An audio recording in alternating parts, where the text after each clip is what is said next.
Assalamualaikum warahmatullahi wabarakatuh. Nama saya Ucha Nur Cahyati dengan NIM 1902000006 dari Program Studi Ekonomi Manajemen Semester 3 Universitas Pancasakti untuk mata kuliah Aspek Hukum dalam Bisnis dengan dosen Bapak Darmawan SEMM. Nah, teman-teman, kali ini aku akan menjelaskan mengenai materi sumber-sumber hukum serta pengertian sumber hukum secara umum dan secara formal. Berikut ringkasan untuk materinya. Nah, sebelumnya saya mau bertanya, apakah di antara teman-teman ada yang sudah mengetahui mengenai sumber hukum secara umum? Nah, kali ini aku akan memberikan materi dan sedikit menjelaskan apa sih sumber-sumber hukum secara umum. Nah, di sini penjelasannya, sumber hukum secara umum merupakan asal mula hukum itu ada. Dari mana dan bagaimana awalnya diterapkan. Pengertian sumber hukum akan berbeda-beda di antara para ahli. Menurut ahli sejarah, sumber hukum merupakan undang-undang atau dokumen lain yang bernilai sama dengan undang-undang. Sementara menurut ahli sosiologi dan antropologi, mengatakan sumber hukum berasal dari masyarakat, berbeda dengan ahli ekonomi. Sumber hukum yaitu apa yang tampak di lapangan. Berbeda dengan sedangkan ahli agama menganggap sumber hukum adalah kitab-kitab suci. Bagi ahli filsuf, sumber hukum yakni segala ukuran yang digunakan untuk menentukan bahwa suatu hukum itu adil, mengapa orang mentaati hukum, dan sebagainya.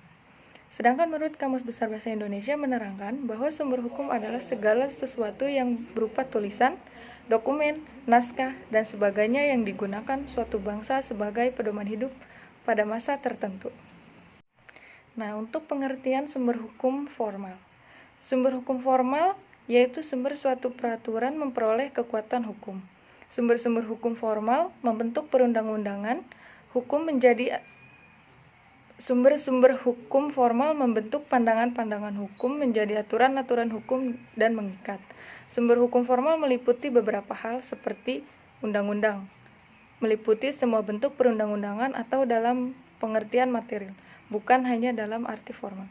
Keputusan hakim atau jurisprudensi, keputusan hakim terdahulu terhadap suatu perkara yang tidak diatur dalam undang-undang dan dijadikan pedoman oleh hakim lainnya. Kemudian untuk sumber-sumber hukum, ada apa aja sih di sumber hukum itu?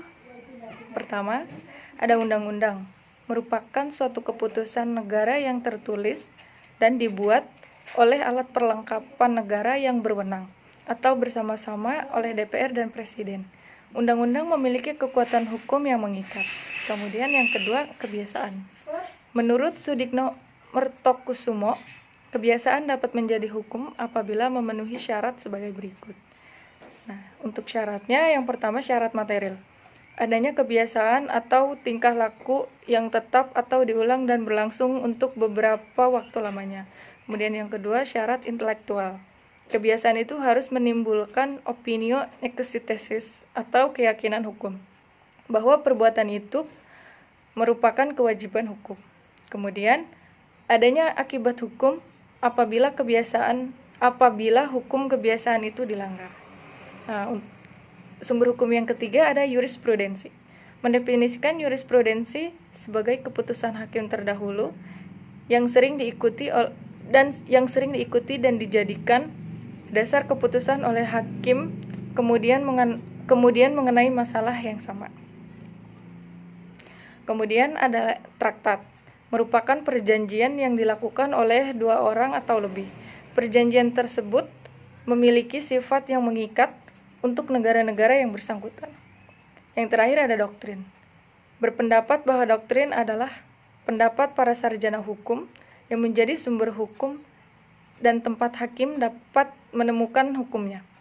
Dalam hukum Islam di Indonesia, ajaran-ajaran dari Imam Syafi'i banyak digunakan oleh hakim pada pengadilan agama.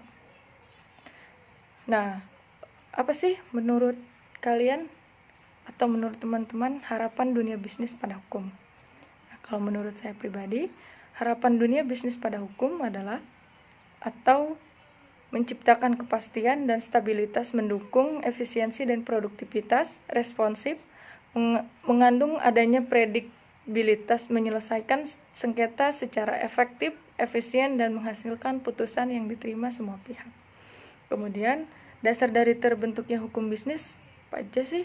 Nah, untuk dasar dari terbentuknya hukum bisnis adalah sumber hukum bisnis yang meliputi asas kontrak perjanjian, yaitu antara pihak-pihak yang terkait, di mana masing-masing pihak patuh terhadap aturan yang telah disepakati bersama. Yang kedua atau yang terakhir, asas kebebasan kontrak, yaitu di mana pelaku bisnis dapat membuat dan menemukan si perjanjian yang mereka sepakati. Nah, teman-teman, itu saja yang bisa saya sampaikan mengenai materi sumber hukum dan pengertian hukum secara umum menurut para ahli dan menurut Kamus Besar Bahasa Indonesia. Mohon maaf jika ada kesalahan dalam penyampaian, dan terima kasih untuk waktu dan perhatiannya. Wassalamualaikum warahmatullahi wabarakatuh.